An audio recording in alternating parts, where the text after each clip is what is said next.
The shadow fell across Manhattan, first a darkness so complete that traffic stopped. Screens flickered, and 7 million people looked up simultaneously. The ship stretched beyond the horizon, its hull gleaming like polished obsidian. Geometric patterns pulsing with cold blue light. Dr. Elena Rodriguez pressed her face against the UN building's glass wall, her breath fogging the surface as whispered prayers in 17 languages echoed through the corridors behind her. Contact confirmed, she whispered into her com. They're here. Within minutes, every news channel on Earth broadcasted the same impossible image. In Tokyo, salarymen abandoned their desks to flood the streets.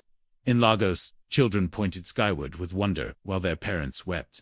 In Moscow, the Kremlin went dark for exactly 13 minutes before blazing back to life with emergency protocols.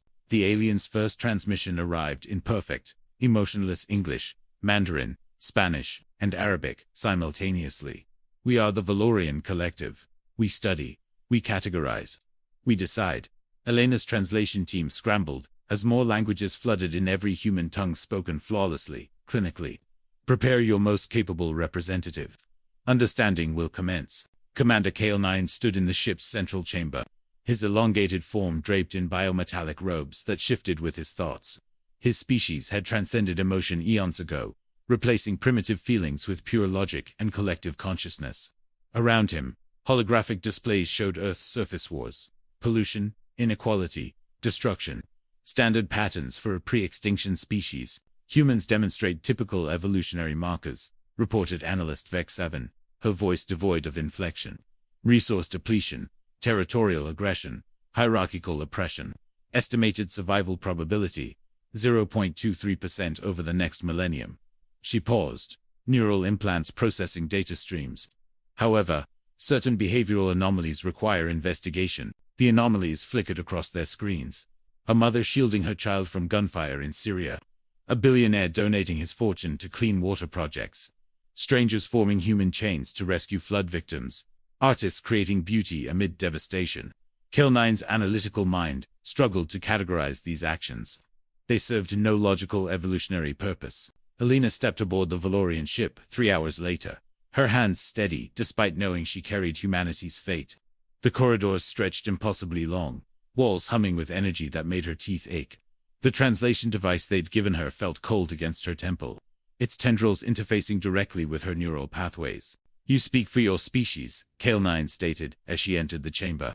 His voice resonated from everywhere and nowhere, while his dark eyes reflected depths that seemed to hold the wisdom of civilizations. We will understand what you are. Elena nodded, feeling simultaneously insignificant and monumentally important. We will learn what we are together. The first test materialized around Elena, like a waking dreamer, perfect simulation of a burning orphanage.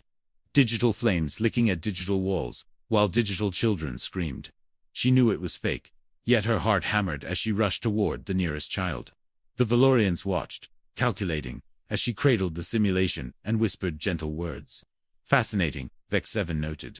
She demonstrates protective behavior toward non-existent entities with no genetic relation to herself. More humans joined Elena in the testing chamber over the following hours. A war veteran, a schoolteacher, a street musician, a teenage coder, a grandmother from Bangladesh. Each faced scenarios designed to reveal the cold logic of survival instinct. Instead, they consistently chose sacrifice over safety, cooperation over competition, hope over despair. Marcus Thompson, the veteran, carried a wounded enemy soldier to safety in a Vietnam War simulation. Why preserve the life of one who would destroy you? Kale-9 asked. Marcus's scarred face creased into a bitter smile. Because he's got someone who loves him, just like I do. War doesn't change that. The Valorian's head tilted, processing this illogical response. Anya, the schoolteacher, sang softly to calm terrified children in a collapsing building simulation, while the roof caved in around them. She made no attempt to save herself, her voice growing stronger as the walls crumbled. Your behavior contradicts survival programming, observed another analyst. Anya's eyes blazed with fierce tenderness. Sometimes survival isn't the point. Sometimes love is. The street musician, Carlos, shared his last piece of bread with a starving enemy in a post-apocalyptic wasteland scenario. When asked to explain, he simply said, "Music taught me that harmony requires different notes working together. Same with life." His fingers moved unconsciously. playing silent melodies on his guitar that somehow the Valorians could hear through their quantum senses. By the 12th hour, something unprecedented happened. Cal-9 began to doubt. His species had evaluated thousands of civilizations across millions of years, categorizing each according to strict evolutionary parameters. But humans defied every model, every prediction, every logical framework they possessed. Young Zara, the teenager, faced the most complex scenario, yet a choice between saving her own family or preventing a genocide. The simulation ran for 3 agonizing hours as she refused to choose, instead finding a third option that saved everyone at the cost of her own digital life. As her form dissolved, she looked directly at the observation deck and said, "Sometimes you have to break the rules to do what's right." "Impossible," breathed Vexavan, the first emotion her species had felt in millennia. She chose a solution outside the parameters. "Our models cannot account for this level of..." She paused, searching for words that didn't exist in Valorian language. "Creative compassion." Cal-9 descended from the observation deck to face Alina directly. His massive form towered over her, but she stood without flinching, meeting his ancient gaze with quiet strength. "You sacrifice for others with no biological connection. You create beauty in the face of destruction. You choose hope when logic demands despair. This behavior serves no evolutionary advantage."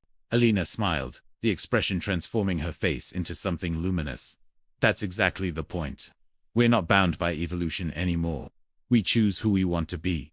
She gestured toward her fellow humans, each still glowing with the residual light of their impossible choices. "Every day, we choose to be more than our programming demands." The examination hall fell silent except for the quantum hum of Valorian technology, struggling to process this revelation. Their greatest minds, enhanced by millennia of advancement, could not compute the mathematics of human love, the algorithms of human sacrifice, the logic of choosing others over self. Carlo stepped forward, his guitar materializing in his hands through the ship's reality-shaping technology. "Want to hear something beautiful?" he asked, and without waiting for an answer, began to play.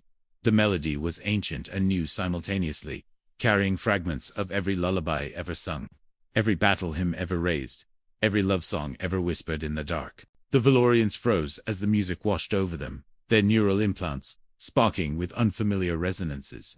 For the first time in their species' memory, they felt something beyond pure logica, yearning for connection they had systematically eliminated from their evolution. Vexavan's hand moved involuntarily toward her chest, seeking a heart that had been replaced by efficient biomechanical pumps centuries ago. "What is this sensation?" she whispered, her voice cracking with wonder and terror. Anya took her metallic hand gently. "It's what we call beauty," she said. "It hurts sometimes, but it makes everything worth fighting for." Tears and impossible. Biological response began forming in Vexavan's enhanced eyes. Cal-9 staggered backward, his perfect composure cracking like an eggshell. "This is ... chaos. Inefficiency. Your species should have destroyed itself millennia ago." Marcus placed a weathered hand on the alien's arm. "We almost have, many times, but we keep choosing to try again. That's what makes us human." The ship's central consciousness, a vast network of interconnected minds that had calculated the fate of galaxies, suddenly pulsed with uncertainty. Every Valorian aboard felt the disruption as their collective certainty wavered. They had come to catalog another failing species, but instead discovered something their advanced civilization had lost in its pursuit of perfection. "We must report to the collective," Cal-9 said finally, his voice hollow with revelation. "But how do we explain what cannot be quantified?" Alina stepped closer, her eyes reflecting the blue glow of alien technology. "You don't explain love. You don't quantify hope. You just choose to believe in it." The return journey to the Valorian homeworld took 3 days of Earth time, but for Cal-9, it lasted an eternity. He found himself replaying moments from the examination, Alona's fearless smile, Carlos's impossible music, Anya's sacrificial love, Marcus's forgiveness, Zara's creative rebellion. Each memory sent unfamiliar electrical patterns through his neural networks, patterns that felt suspiciously like what humans called emotions. The grand assembly of Valorians stretched across a crystalline plain beneath twin suns, thousands of perfect beings arranged in geometric precision. Their collective consciousness had already processed the raw data from the human examination, but they awaited Cal-9's synthesis and recommendation. He stood at the center of the vast formation, feeling suddenly small and imperfect. "Humans are dangerous," he began, his words echoing across the assembly. A ripple of satisfaction pulsed through the collective consciousness. Another primitive species to be contained or eliminated. But Calanine continued. They are dangerous because they choose to care without reason. They love without logic. They sacrifice without benefit. They create beauty in the face of destruction, and find hope in the depths of despair. The assembly stirred, confusion spreading like static through their shared thoughts. Vex 7, standing at Calenine's side, stepped forward with her own testimony. They showed us something we eliminated from ourselves in our pursuit of perfection. The ability to be more than the sum of our programming. Her voice grew stronger, more alive than it had been in centuries. They are not just intelligent, they are transcendent. The grand synthesizer, eldest of their kind, projected its ancient presence across the assembly. You speak of chaos as if it were virtue. These emotional responses you describe are precisely what our species overcame to achieve our current state. But even as it spoke, subtle harmonics in its voice suggested uncertainty. What if we were wrong? Calanine asked, the question sending shockwaves through the collective consciousness. What if perfection isn't the elimination of feeling, but the choice to feel despite the cost? What if humans represent not a lesser evolution, but a greater one? The assembly fell silent, processing this heretical suggestion. For 17 hours, the Valorian Collective debated, their quantum minds calculating probabilities and outcomes across millions of potential futures. In every scenario where humans were allowed to flourish, the galaxy became more chaotic, more unpredictable, more alive. In scenarios where they were eliminated, the universe continued its march toward perfect, sterile order. The decision, when it came, surprised everyone, including the Valorians themselves. The grand synthesizer's final words resonated across space back to Earth. The human species has been classified as priority 1 for protection and study. They possess something our analysis cannot quantify, but recognizes as invaluable, the capacity for chosen goodness. Back on Earth, Alina stood in the same UN building, where she'd first seen the alien ship. But now she watched it depart, carrying with it a message that would transform galactic civilization.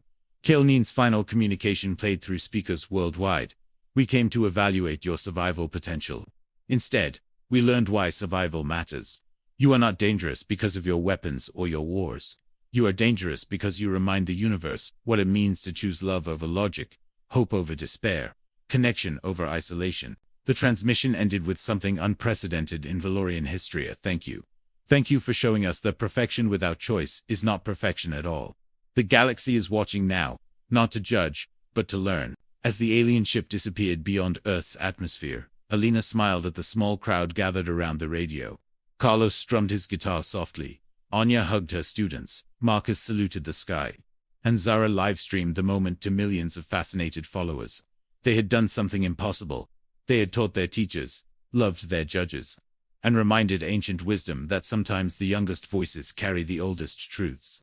Humanity had been weighed in the scales of cosmic judgment, and found to be exactly what the universe needed. Beautifully, stubbornly, impossibly human.